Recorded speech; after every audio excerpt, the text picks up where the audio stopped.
मेरे परिवार की तरफ से आप सबों को जय मसीह की, प्रेज द लॉर्ड। ये मेरा एक परिवार है और मेरा नाम शिशिर मुंडू और ये मेरा बेटा आशीष और ये मेरी वाइफ महिमा मुंडू। आप सबों को हमारी तरफ से जय मसीह की, प्रेज द लॉर्ड। यीशु सहाय। आशा करते हैं कि आप सब भले चंगे होंगे और प्रभु में सब आनंदित होंगे। और आज की इस संध्या की बेला में हम सब तीन मिलकर हम प्रभु की स्तुति महिमा करते हैं और आप सबों को प्रभु के वचनों में से प्रभु के वचनों में से हम एक छोटा सा वचन हम आपको शेयर करना चाहते हैं। और वो वचन जो है आप सबों के बीच में मेरी वाइफ महिमा आप सबों के बीच में वो पढ़ने के लिए जा रही है। भजन संहिता 118 का 24। आज वो दिन है जो यहोवा ने बनाया, हम इसमें मगन और आनंदित हों। हालेलुया। सचमुच में प्रभु का बहुत बहुत धन्यवाद हो कि इस वचन में भजनकार कहता है कि आज का यह दिन है जो कि यहोवा ने बनाया है और इसमें हम आनंद और मगन हो।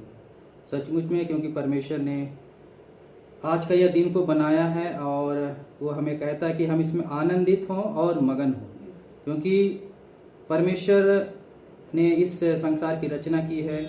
और जब हम परमेश्वर के वचन में जब बने हुए रहते हैं तो हमें किसी भी बात की चिंता करने की ज़रूरत नहीं है, क्योंकि परमेश्वर ने हमारी सारी चिंताओं का बोझ अपने ऊपर ले लिया है। और इसीलिए वो कहता है कि तुम जो है अपनी सारी चिंताओं का बोझ मुझे दे दो। और इस वचन में वो हमें प्रोत्साहित करता है और भजनकार इसमें कहता है कि तुम आज का यह दिन, क्योंकि जिसको परमेश्वर ने हमें दिया है और हर दिन जो है परमेश्वर हमें वो दिन को दिखाता है। तो आज के दिन में यदि हम जीवित हैं, हम भले चंगे हैं, अच्छे हैं, स्वस्थ हैं, तो हमें आनंदित होना चाहिए, हमें किसी भी बात की चिंता नहीं होनी चाहिए। लेकिन सर्वप्रथम सबसे प्रमुख बात है कि हमें वचन में बने रहने की आवश्यकता है, क्योंकि यदि एक मनुष्य और विशेष रूप से जिसको कि परमेश्वर ने चुन लिया है, क्योंकि परमेश्वर का वचन यह भी कहता है कि वो हमें इस देश के, इस संसार के अनेकों देशों से वो हमें चुन लिया है अपनी इच्छा के अनुसार।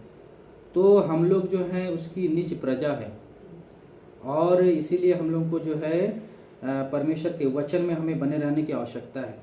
तो इसमें जो है एक प्रमुख बात जो मैं आपको बतलाना चाहता हूँ कि हमें परमेश्वर के वचन से अलग नहीं रहना है, क्योंकि जब हम परमेश्वर के वचन में जब हम बने हुए रहते हैं, परमेश्वर के वचन को यदि हम दिन रात जब हम अध्ययन करते हैं, उस पर जब चलते हैं और उसकी जो गहराई को जब हम समझ पाते हैं, तो हम सचमुच में हम आनंदित हो सकते हैं।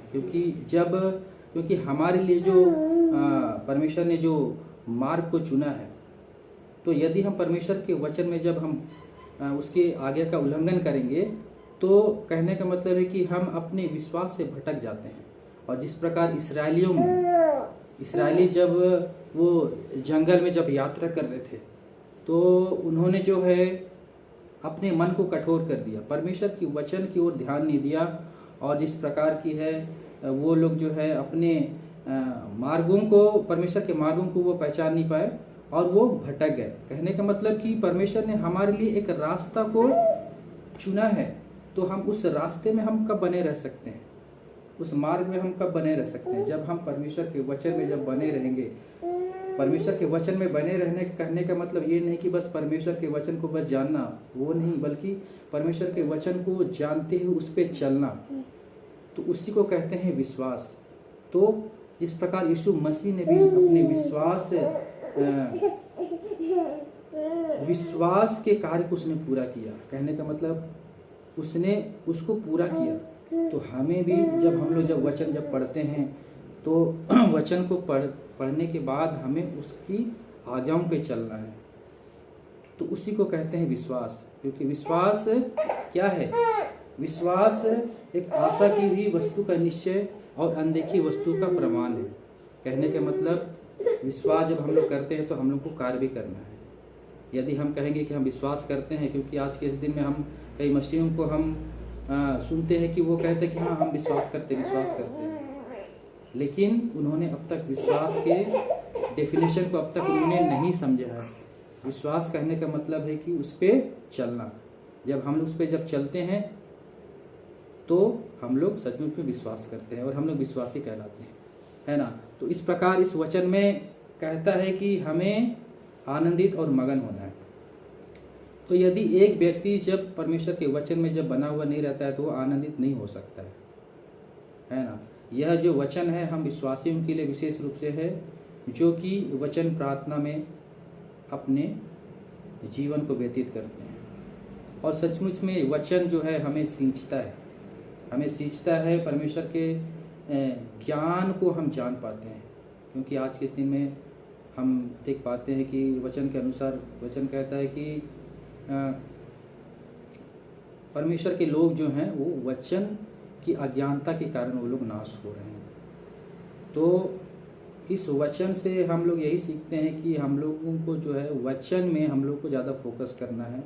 क्योंकि यदि हम लोग उत्पत्ति की पुस्तक में हम लोग देखते हैं कि पहले वचन था, वचन परमेश्वर था और वचन परमेश्वर के साथ था। हम लोग उत्पत्ति की पुस्तक में हम लोग जानते हैं। तो इस वचन के द्वारा से हम तीनों जो है आप सबों को आशीषित करना चाहते हैं, आशीष देते हैं। और आप लोग इस वचन से प्रोत्साहित हों, इसके लिए हम आप सबों के लिए हम दुआ भी करते हैं। जय मसीह की।